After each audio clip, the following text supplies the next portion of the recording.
प्यारे विद्यार्थियों, कैसे हैं आप? आइए, आपका हमारे इस YouTube channel online classes by SL Jat पर स्वागत है। विद्यार्थियों, आज की कक्षा में हम समझेंगे कक्षा 6 विषय गणित प्रश्नावली 6.1 पूर्णांक। विद्यार्थियों, हम प्रश्नावली 6.1 के सभी सवालों को बिल्कुल सरल तरीके से समझेंगे और उसका अभ्यास करेंगे। आइए शुरू करते हैं। सवाल नंबर 1, निम्नलिखित के विपरीत यानी अपोजिट्स लिखिए। जो कथन दिए हुए हैं हमें उनके विपरीत कथन लिखने हैं, यानी अपोजिट्स कथन उनके लिखने हैं। ए है बार में वृद्धि, तो इसका अपोजिट क्या होगा, विपरीत क्या होगा? बार में कमी। बार में कमी। बी 30 किमी उत्तर दिशा, इसको आप सही कर लीजिए, दिशा। 30 किमी उत्तर दिशा, तो इसका सही होगा 30 किमी दक्षिण दिशा। 30 किमी दक्षिण दिशा। सी है 80 मीटर पूर्व, इसका होगा 80 मीटर पश्चिम। तो इस प्रकार से हमने इनके विपरीत लिखे। अगला डी, ₹700 की हानि, इसका हम लिखेंगे ₹700 का लाभ।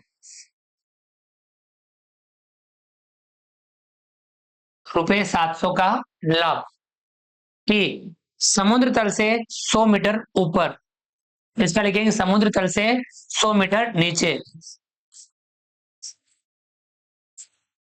समुद्र तल से 100 मीटर नीचे। तो विद्यार्थी, इस प्रकार से ये जो कथन दिए हुए थे हमने इनके विपरीत कथन लिखे, तो आप भी इन्हें विपरीत कथन लिख सकते हैं। अगला दूसरा, निम्नलिखित में प्रयुक्त हुई संख्याओं को उचित चिन्ह लगाकर पूर्णांकों के रूप में लिखिए। पूर्णांक यानी या तो धनात्मक या ऋणात्मक या शून्य, इस प्रकार से हम पूर्णांक लिखेंगे उपयुक्त चिन्ह लगाकर।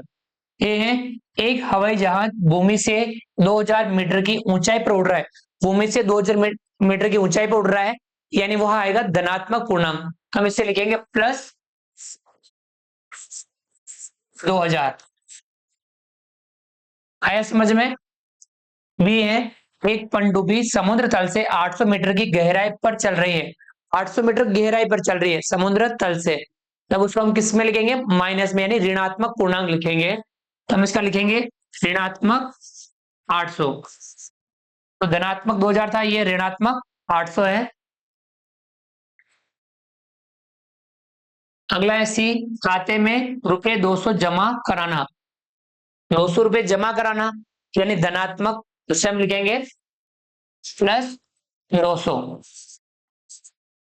डी है खाते में से ₹700 निकालना। निकालना यानी माइनस, ऋणात्मक, तो हम इसको लिखेंगे ऋणात्मक 700। आया समझ में? चलिए आगे बढ़ते हैं। तीसरा है निम्नलिखित संख्याओं को संख्या रेखा पर निरूपित कीजिए। इन संख्याओं को संख्या रेखा पर निरूपित करना है। ए है +5, बी है -10, सी है +8, डी है -1, ई है -6।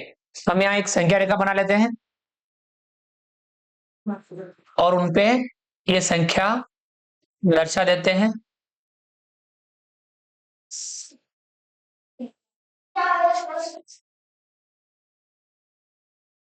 यहाँ पे हम एक संख्या रेखा बना लेते हैं।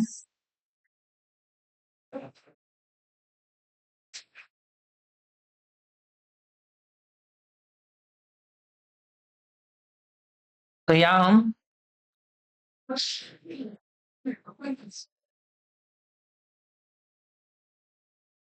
यहां से शुरू करें तो हम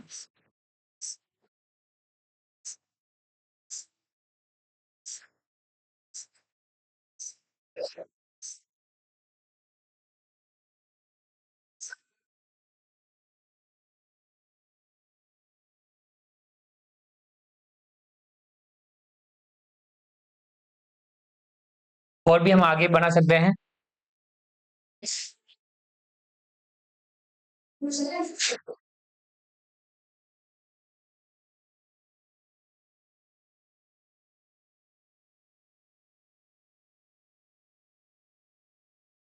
अब हम जैसे कि संख्या रेखा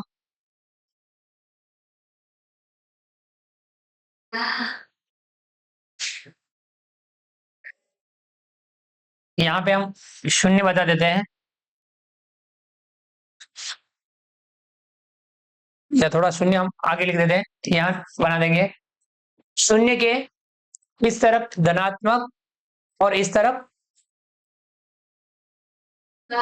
सॉरी इसके लिए हमें थोड़ी और ज्यादा आवश्यकता होगी। संख्या रहेगा हमें थोड़ी, इसको हम सुधार कर लेते हैं।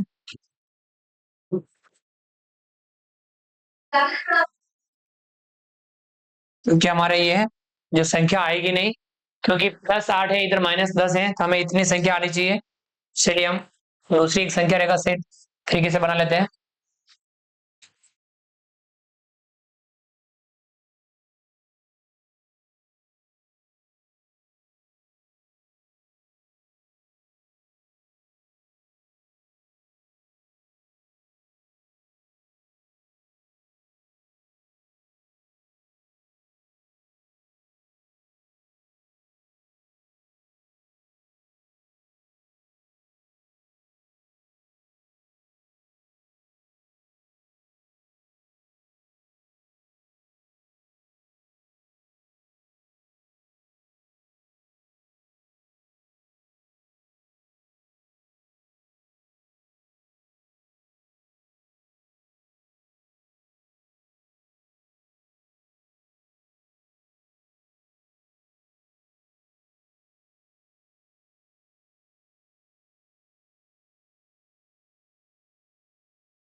ये -10 तक हमें बताना है, या -10, 9, 8, 7, 6, 5, 4, 3, 2, 1, 0, 1, 2, 3, 4, 5, 6, 7, 8, 9, 10। हम यहाँ -11, -10, -9, -8, -7, -6, -5, -4, -3, -2, -1, 0, +1, +2, +3, +4, +5, +6, +7, +8, +9। इस प्रकार से हम, ये एक संख्या रेखा है। अब हमें जो बिंदु दर्शाना है, हमने एक एक का अंतर लिया। शून्य के इस तरफ धनात्मक पूर्णांक, शून्य के इस तरफ ऋणात्मक पूर्णांक, यानी शून्य के दाईं ओर धनात्मक पूर्णांक, शून्य के बाईं ओर ऋणात्मक पूर्णांक होते हैं। अब हमें +5 दर्शाना है, ए वाला, तो +5 का आएगा, धनात्मक पूर्णांक है तो यह आएगा +5। आया समझ में? अब हमें दर्शाना है -10, -10 ऋणात्मक पूर्णांक, ये वाला -10। सी दर्शाना है +8 धनात्मक पूर्णांक में, ये वाला +8। डी वाला है -1, तो ये ऋणात्मक, यहाँ पे -1। ई वाला है -6, तो ऋणात्मक में -6। इस प्रकार से हम इन पूर्णांकों को संख्या रेखा पर दर्शा सकते हैं। तो हमें पूर्णांकों को संख्या रेखा पर दर्शाना भी हमें आना चाहिए। धनात्मक पूर्णांक शून्य के इस तरफ चलेंगे, ऋणात्मक पूर्णांक शून्य के इस तरफ चलेंगे। तो ये आपको अच्छे से ध्यान में रखना है। आया समझ में? अगला है चौथा, संलग्न आकृति में एक ऊर्ध्वाधर संख्या रेखा को दिखाया गया है जो पूर्णांकों को निरूपित करती है। इस रेखा को देखिए और निम्नलिखित बिंदु के स्थान ज्ञात कीजिए। ये एक ऊर्ध्वाधर रेखा है, इस पे पूर्णांकों को दर्शा रखा है। यह है 0, इधर है +8, और आप ये कुछ बिंदु दे रखे हैं डी, सी, बी, ए, एच, जी, एफ, ई। अब हमें इन प्रश्नों के उत्तर बताने हैं। ये है, यदि बिंदु डी पूर्णांक +8 है तो -8 वाला बिंदु कौन सा है? डी +8 है तो -8 वाला बिंदु कौन सा है? तो आपको यहाँ ध्यान रखना है, यहाँ 0 है, 1, 2, 3, 4, 5, 6, 7, 8, इधर ये प्लस के हैं। 0 के नीचे ऋणात्मक होंगे, -1, -2, -3, -4, -5, -6, -7, -8। कौन सा है? बिंदु एफ। तो लिखेंगे बिंदु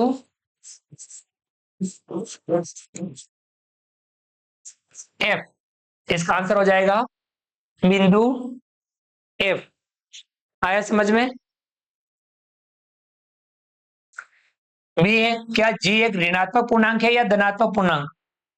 तो जी कहाँ है? 0 के ऊपर है या 0 के नीचे?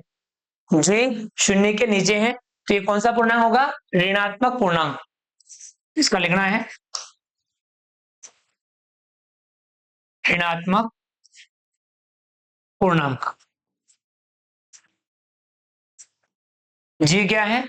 ऋणात्मक पूर्णांक है। सी है, बिंदु बी और ई के संगत पूर्णांक लिखिए। अब बी का संगत पूर्णांक कितना है? देखिए 0 से 1, 2, 3, 4, तो प्लस का 4, और ई का कितना है? 0 से -1, -2, -3, -4, -5, -6, -7, -8, -9, -10। तो बी का कितना है? बी बराबर +4 और ई बराबर -10। ये इनके संगत पूर्णांक हो जाएंगे। डी है, इस संख्या रेखा पर अंकित बिंदुओं में से इसका मान सबसे कम है। सबसे कम जो ऋणात्मक में है वह उसका मान सबसे कम होगा। तो सबसे मान कम किसका है? ई का। तो इसमें लिखेंगे बिंदु ई। बिंदु ई, बिंदु ई का मान सबसे कम है। ई है, सभी बिंदुओं को उनके मानों के घटते हुए क्रम में लिखिए। मानों के घटते हुए क्रम में सबसे ज्यादा मान होगा जो ऊपर है, सबसे कम होगा नीचे। तो घटता क्रम कैसे लिखना है? डी, सी, बी, ए, एच, जी, एफ, ई। सबसे पहले लिखेंगे डी, डी के बाद सी, सी के बाद बी, बी के बाद ए के बाद एच, एच के बाद जी, जी के बाद एफ, एफ के बाद ई। इस प्रकार से ये घटते हुए क्रम में हमने इन बिंदुओं को लिखा। आया समझ में? आगे बढ़ते हैं। पांचवा, वर्ष के विशेष दिन के लिए भारत के 5 स्थानों पर रहे तापमानों की सूची नीचे दी गई है। वर्ष के किसी विशेष दिन पे भारत के 5 स्थानों पर जो तापमान है उनकी सूची दे रखी है। सिया स्थान बता रखे हैं, यहाँ तापमान बता रखा, सियाचिन 0 डिग्री सेल्सियस से 10 डिग्री सेल्सियस नीचे। शिमला है 0 डिग्री सेल्सियस से 2 डिग्री सेल्सियस नीचे। अहमदाबाद 0 डिग्री सेल्सियस से 30 डिग्री सेल्सियस ऊपर। दिल्ली 0 डिग्री सेल्सियस से 20 डिग्री सेल्सियस ऊपर। श्रीनगर 0 डिग्री सेल्सियस से 5 डिग्री सेल्सियस नीचे। ए है, इन स्थानों के तापमानों को पूर्णांकों के रूप में रिक्त स्तंभ में लिखिए। यहां अपने को लिखना है। अब ये पहला वाला हो जाएगा 0 डिग्री से 10 डिग्री सेल्सियस नीचे, तो ये कहलाएगा -10 डिग्री सेल्सियस। नीचे है 0 डिग्री से 0 डिग्री से, तो वो माइनस में आएगा। 0 डिग्री से 2 डिग्री सेल्सियस नीचे, तो ये आएगा -2 degree Celsius. 0 degree Celsius 30 degree Celsius ऊपर, तो ये आएगा +30 डिग्री सेल्सियस। 0 डिग्री सेल्सियस से 20 डिग्री सेल्सियस ऊपर, तो ये आएगा +20 डिग्री सेल्सियस। 0 डिग्री सेल्सियस से 5 डिग्री सेल्सियस नीचे, तो -5 डिग्री सेल्सियस। ये हमने इन स्थानों के तापमानों को हमने पूर्णांकों में लिखा। अगला है बी, निम्नलिखित संख्या रेखा डिग्री सेल्सियस में तापमानों को निरूपित करती है।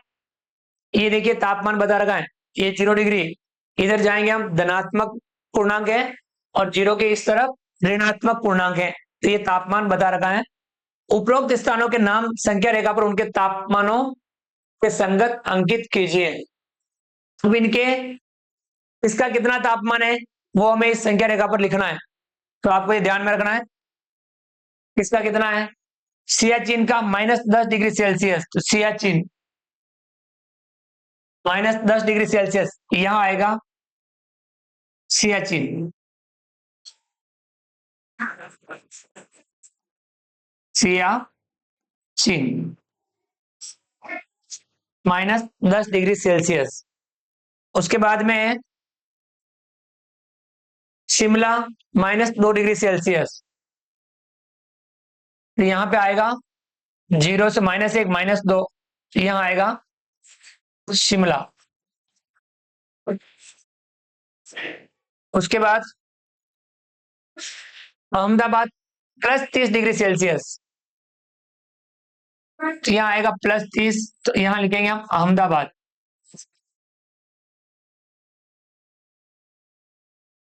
Ahmedabad +30 degree Celsius. दिल्ली है +20 डिग्री सेल्सियस, तो यहाँ +20 डिग्री सेल्सियस यहाँ लिखना है दिल्ली।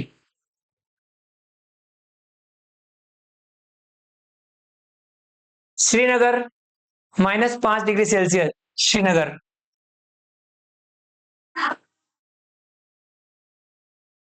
यहाँ पे श्रीनगर -5 डिग्री सेल्सियस, श्रीनगर। तो हमने जिस स्थान का तापमान जहां था हमने उसका नाम हमने वहां पे लिख दिया। सी है, कौन सा स्थान सबसे ठंडा है? जिसका तापमान सबसे कम है वह स्थान सबसे ज्यादा ठंडा होगा। सबसे कम यानी इस तरफ कौन है? सियाचिन, यहां लिखेंगे सियाचिन। सियाचिन का यानी सियाचिन सबसे ठंडा है। बी है, उन स्थानों के नाम लिखिए जिनका तापमान 10 डिग्री सेल्सियस से ऊपर है। 10 डिग्री सेल्सियस ये रहा, इससे ऊपर कौन कौन से? दिल्ली और अहमदाबाद। क्या लिख देंगे? दिल्ली, अहमदाबाद।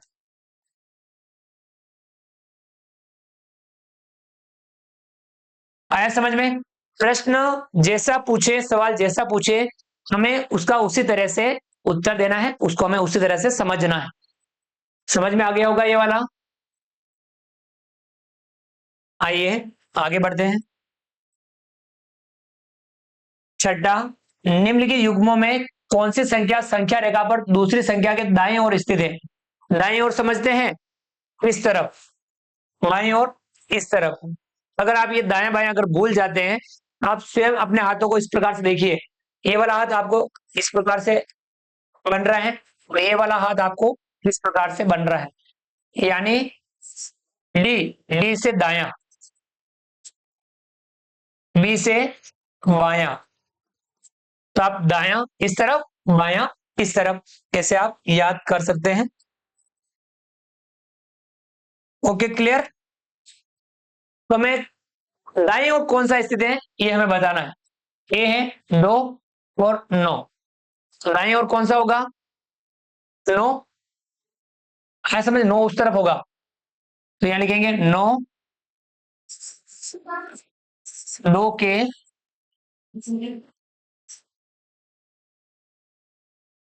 दाएं ओर स्थित है, ये बताना है। बी है -3 -8।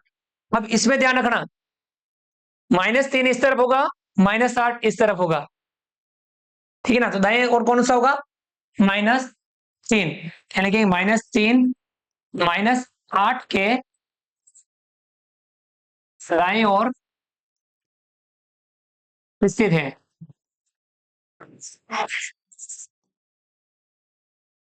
सी है 0 और -1, तो इसमें दाईं ओर कौन स्थित होगा? 0। लिखेंगे 0 -1 के दाईं ओर स्थित है।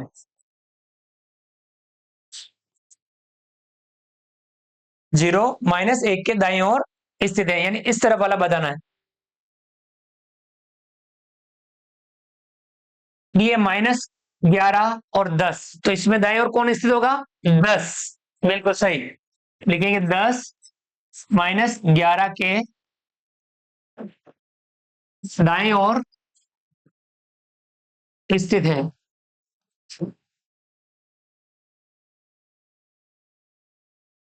ये है -6 और 6, इसमें दाईं ओर कौन स्थित होगा? 6। 6 -6 के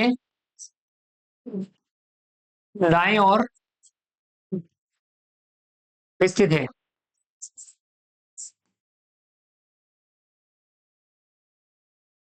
अगला है F 1 और -100, दाईं ओर कौन स्थित होगा? 1। लिखेंगे 1 -100 के दाईं ओर स्थित है।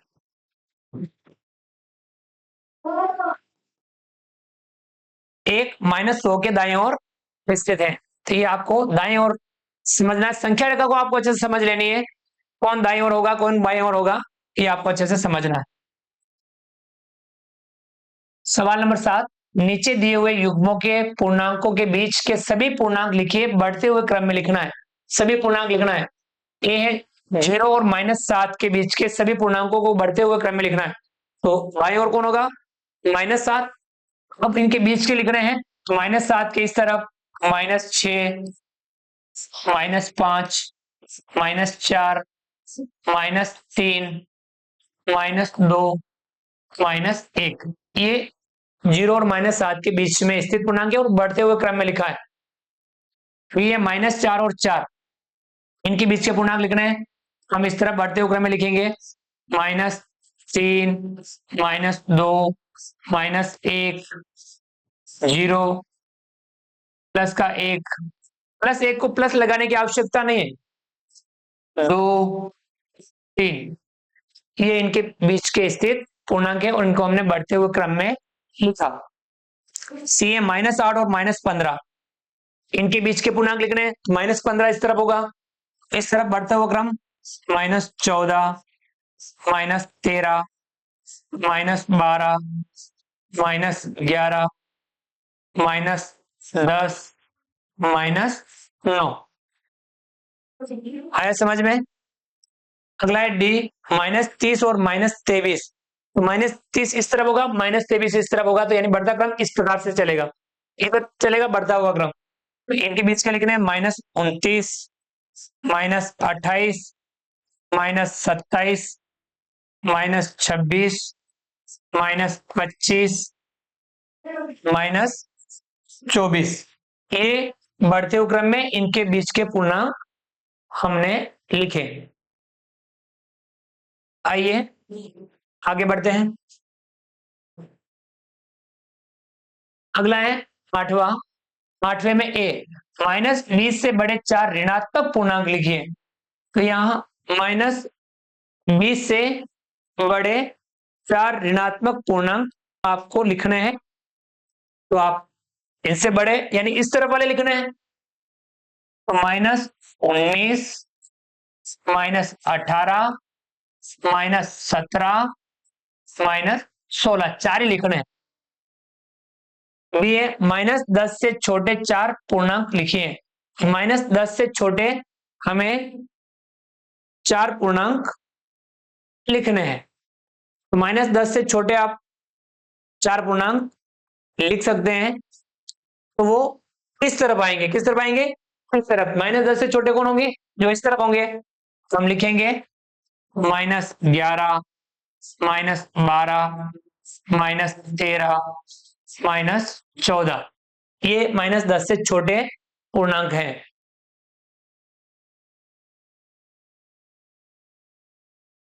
सवाल नंबर 9, निम्नलिखित कथनों के लिए सत्य अथवा असत्य लिखिए। यदि कथन सत्य है तो सत्य, असत्य है तो सत्य बनाइए, सत्य असत्य।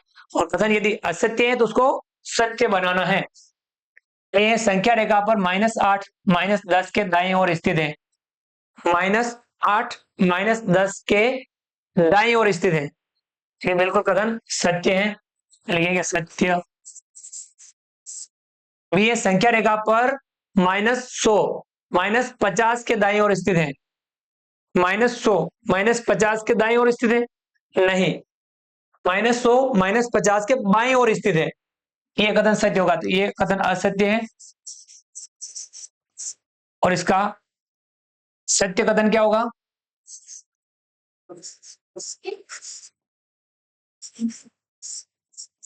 सत्य कथन लिखेंगे संख्या रेखा पर -100 -50 के बाईं ओर स्थित है। ये इसका सत्य कथन होगा। आया समझ में?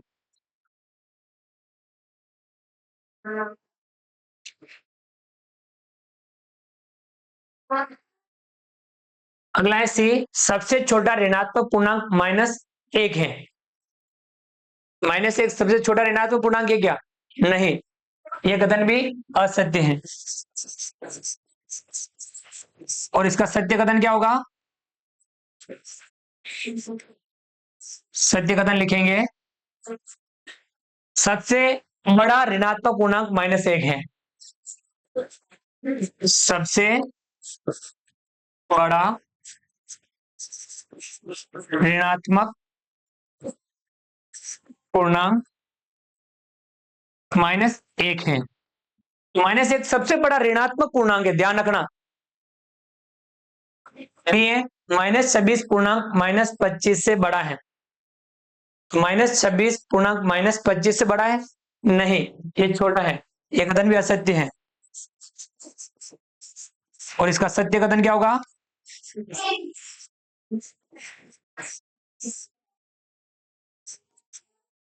-26 पूर्णांक -25 से छोटा है।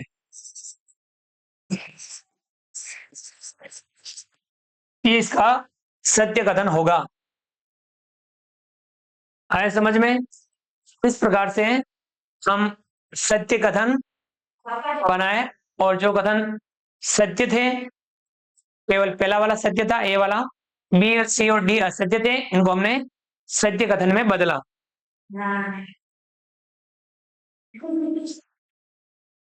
10वां, एक संख्या रेखा खींचिए और निम्नलिखित प्रश्नों के उत्तर दीजिए। एक संख्या रेखा खींचनी और इन प्रश्नों के हमें उत्तर देने हैं।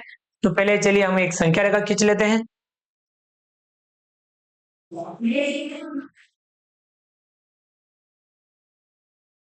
एक संख्या रेखा खींच लेते हैं।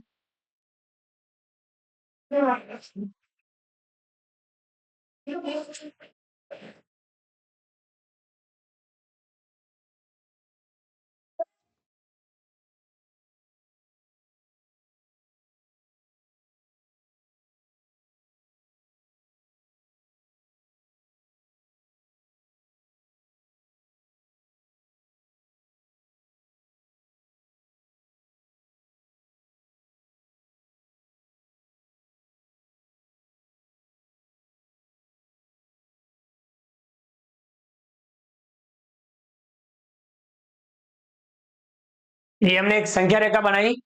इस संख्या रेखा पर हम कुछ मान लिख देते हैं, अपने को जरूरत पड़ेगी। ठीक है, तो हम यहाँ देखिए शून्य लगा देते हैं। इस तरफ +1 2 3 4 5 6 7 8 9 10 11 12 13 14 और 15 इस तरफ बनाएंगे। -1 -2 -3 -4 -5 -6 -7, -8, -9, -10, -11, -12, -13, -14, -15। इस प्रकार से हमने एक संख्या रेखा बना दी। अब हमें इन प्रश्नों के उत्तर देने हैं। ये है, यदि हम -2 के दाएं ओर 4 कदम चले तो हम किस संख्या पर पहुंच जाएंगे? -2, ये रहा। इसके किधर चलना है? दाएं ओर, यानी इस तरफ। कितने कदम चलना है? 4 कदम। तो 1, 2, 3, 4, तो हम किसे पहुंच जाएंगे? 2 पर। ठीक है ना? किस संख्या पर पहुंच जाएंगे? 2 पर। इसको हम +2 भी लिख सकते हैं, प्लस नहीं लिखो तो भी ये 2 प्लस का ही है। इस बात का आपको ध्यान रखना है। ये यदि हम 1 के बाईं ओर 5 कदम चले तो हम किस संख्या पर पहुंच जाएंगे? 1 के बाईं ओर यानी इस तरफ। तो यहां से इस तरफ 5 कदम चलना है। 1, 2, 3, 4, 5। किस पे पहुंचेंगे? -4 पर। माइनस वाला है तो माइनस लिखना जरूरी है। सी, यदि हम संख्या रेखा पर -8 पर हैं तो -13 पर पहुंचने के लिए हमें किस दिशा में चलना चाहिए? -8 पर है यानी यहां पर आपको -13 पर पहुंचना है, यानी इस तरफ। तो आपको किस तरफ चलना है बताइए? दाईं ओर या बाईं ओर? तब हमें बाईं ओर चलना है, या बाईं दिशा में। बाईं दिशा में। बी, यदि हम संख्या रेखा पर -6 पर हैं तो -1 पर पहुंचने के लिए हमें किस दिशा में चलना चाहिए? हम किस पर हैं? -6 पर। ये रहा -6। पहुंचना है -1 पर। -6 से -1 पे यानी इस तरह पहुंचना है, तो आपको किस दिशा में चलना चाहिए? दाईं दिशा में। दाईं दिशा में। आया समझ में? या दाईं ओर कह सकते हैं, बाईं ओर कह सकते हैं। तो आपको ये ध्यान रखना है किस दिशा में चलना है, किस ओर चलना है। ये भी आप, इन सवालों को आप अच्छे से समझ सकते हैं। उम्मीद करता हूं ये वाले सवाल आपको समझ में आ गए होंगे।